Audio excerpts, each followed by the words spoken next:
It's 11:10 here, and welcome back to Diablo 3 Necromancer Beta. And today we're going to be looking at a bit of a gimmicky build. It's just for fun, and we'll see if we can make it work. So I wanted originally to do something with the Nova skills that the Necromancer has: Bone Nova, Blood Nova, Death Nova. And I noticed there was a couple of items that synergized together to give you multiple types of Novas. My original idea was to go with Legacy of Nightmares set, which gives you a damage boost based on how many ancient items you have, if it's the only item set you're using. The reason I went for that was because with the 6-piece sets, you don't have much freedom to use some of these cool new items that Blizzard have added for the Necromancer. So I originally went with Mad Monarch Scepter, does a poison nova when you kill 10 enemies. Andario's Visage does a poison nova for 450% weapon damage. And I had Convention Elements. And I was looking at other Bone Nova or Blood Nova or just Nova skills in general. And I settled on this particular setup. So it's Death Sight, which is each different poison skill you use increases damage of your poison skills by 100% for 15 seconds. With Andario's, which isn't a poison skill but does poison damage, so it's kind of themed. And Obsidian Ring of the Zodiac, which helps with our cooldowns. You can sub that in for Convention of Elements or something else if you're not using high cooldown skills. The main weapon, Blood-Tide Blade. Death Nova deals 20% extra damage for every enemy within 10 yards. Now it says on the patch notes 125% damage. I'm not sure if this hasn't been changed yet, or if I've just got an older version and I need to get a new version to drop, which I haven't been able to do. But if it does increase damage by 125%, that's obviously much better. We've got Brenner's Journey. Attacking with Bone Spikes has a chance to cast a Bone Nova at the target location. Pox Falls, again, more kind of poison AoE type stuff. Deals damage to enemies within 15 yards when there's 3 or more there. Razor Strap I kind of just picked up and said, hey, whatever, because we get a lot of health globes in this build, and 400% weapon damage is okay, 381. Requiem Seraplate, again, we're using Devour with auto consume, the aura, so we're getting extra essence and life. And Fate's Vow, we've got a free Death Nova every time we consume 15 corpses, so that synergizes with our Land of the Dead. Like I said, we want Deathwatch Mantle here for the shoulder. Haven't gotten it to drop yet, and Kadala seems to be highly favored towards Necromancer items, so it's tough to get them. The gloves are kind of whatever. If you're going for a cold damage build, you could go for maybe Frostburn, but I think Gloves of Worship might be better in general. But if you can get a nice ancient version of a set piece, you could certainly just use it there. But I'd like to be able to use an ancient, a legendary power for each slot. So Gloves of Worship, maybe Frostburn, you know, whatever you kind of want in there. Bracers, now if you look at my gem in my helm, I'm using the Red Soul Shard. I'm using Bracers because of that, Crown's Bracers because of that, because you're immune to the knockback or immune to the stun that it gives you. It's flavor for this build because it's extra AoE damage. If you're playing Seasons, you won't have access to this. But if you're playing non-Seasons, it's a viable option. The ring, or the amulet rather, I'm using Wisdom of Kalan simply because it's ancient. I would much rather use this, which is the Johnstone, or the Johnstone. Each corpse consumed in Land of the Dead increases your damage by 10% for 10 seconds after it ends. So this would boost your damage quite significantly, but for the testing, I only just got this. For the testing, I've been using Wisdom of Kalan. So I'll sub this in, I'll socket it up and sub this in shortly, and we'll test it out. Other options you could go with: one-hander and off-hander. You could use Scythe of the Cycle. Secondary skills deal up to 300% additional damage with bone armor active, but reduces the remaining cooldown. Combined with Obsidian Ring and the Zodiac, your cooldown for bone armor is basically 1 second. So that's probably fine. Iron Rose, attacking with Siphon Blood while at full life, has a chance to cast a free Blood Nova. This build, you're not at full life very often, so may or may not be applicable. If you're using a version where you're having minions in front of you, maybe more viable for you. But again, that's another option if you want to be casting those Novas. It's really fun to play this build, guys. It really is. Again, the viability of it is debatable, but we'll see. We'll see. So the skills I'm using: Bone Spikes, simply so that I can get that Bone Nova. And it's not too bad of a proc. It says 10%. I think you get up to 15, but it's obviously not there at procs. I didn't want to proc for me there. Death Nova I'm using unstable, which means each cast increases the radius. So, and this also affects your free Nova from Fate's Vow, which is combined with Land of the Dead. All corpse skills can be used at will for 10 seconds. Deals 10,000 damage, 10,000% weapon damage to enemies. So, coupled with Devour, it auto-consumes those corpses, gives you the free Death Nova, and also has synergy with some of our passives, which you'll see in a second. Bone Armor, again, I've just chosen the Poison version to get the extra stacks on the Scythe of the Cycle, I think it's called, or the Death Scythe. Army of the Dead, again, just Poison. And these are cooled down quite quickly with Obsidian Ring and the Zodiac, and the fact that you're hitting Death Nova constantly. Overwhelming Essence, you get extra Essence, obviously that's fine. You're getting Corpse Consumed constantly by Devour. You're on your own, so you get your damage, or your increase to your armor. And Life from Death, this is a big piece here. Consuming a corpse has 20% chance to spawn a health globe. So this synergizes with Devour, which synergizes with Land of the Dead, which synergizes with Razor's Drop, which gives you damage every time you pick up a health globe. So there's synergy all over the place here. I think that pretty much covers it. Our Templar is just using whatever. Nothing crazy for him.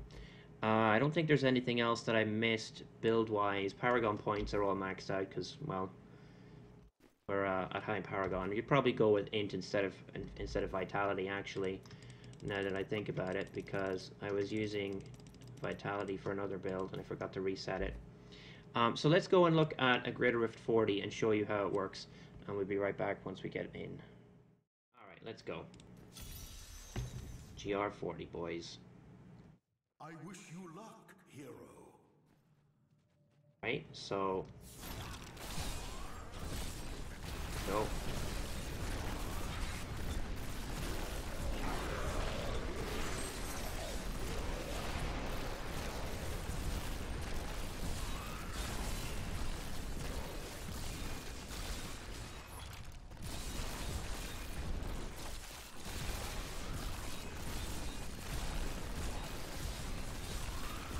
So the kill time's a little slower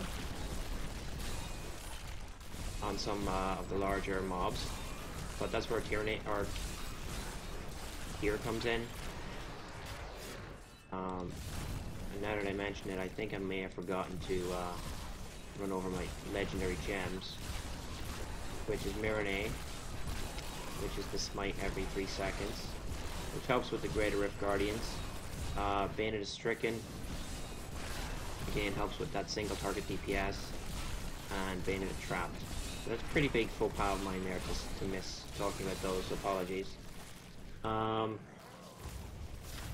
That's fire damage. The more mobs you can get, Jesus, this is a terrible rift. The more mobs you can get in close proximity, the better damage you'll do, so.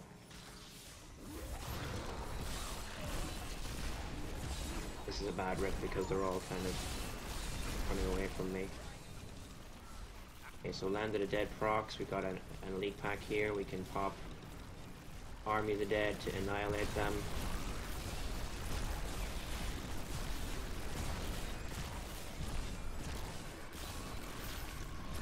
Got the stun on our bone armor. We're gonna die here, I think. No. These guys are rough because they just. You want them grouped up as much as you can.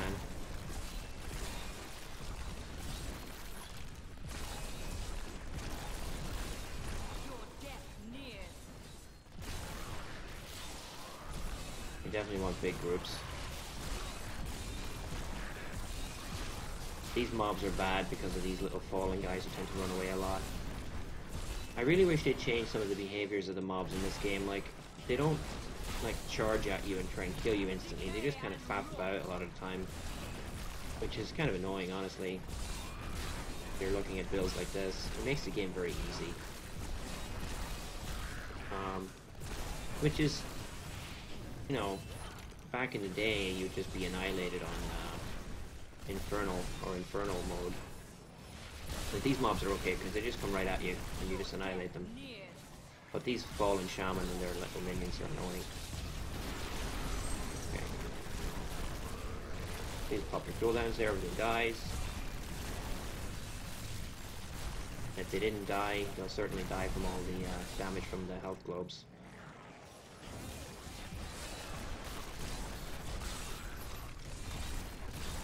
So again, the time to kill is a little lower than some of the other builds, but if you get good groups, certainly better.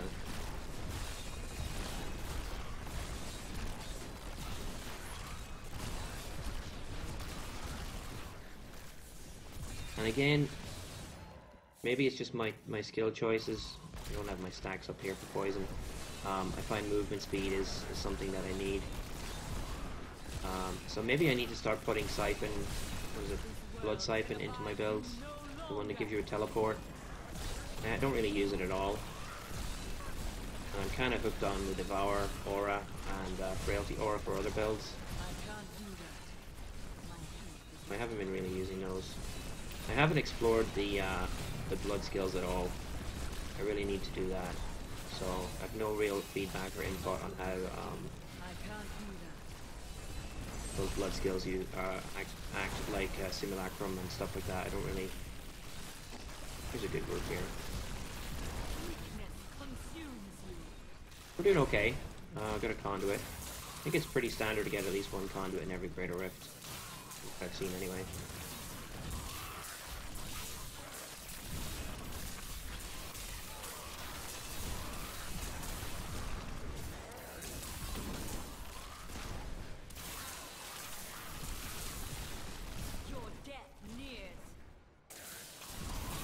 Now you could use Corpse Lance, but you have to get rid of the Devour Aura.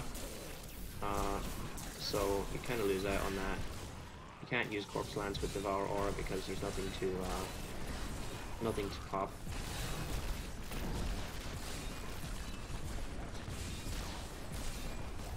We've got Overflowing Essence stacking up down here. You have plenty of essence to spam your Death Nova. You see a crit of 1513 million, which is okay. You don't always need your Land of the Dead and your Army of the Dead, so you can kind of save those cooldowns for big packs, like right now.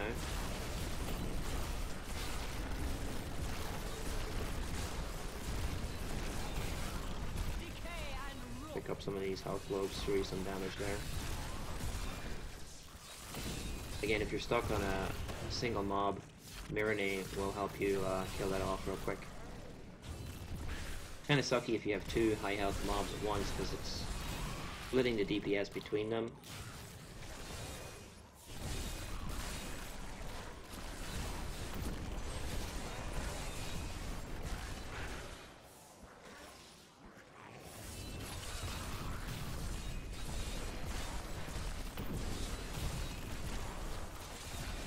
I keep forgetting to stack up my poison damage. So 3 stacks right now. 3 stacks is really the one that the max that you can reasonably expect to get because of Land of the Dead and Army being on such high cooldowns. But we're looking okay. You definitely want to get into bigger packs.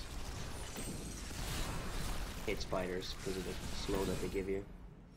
I feel like every time I do a rift on video I get spiders.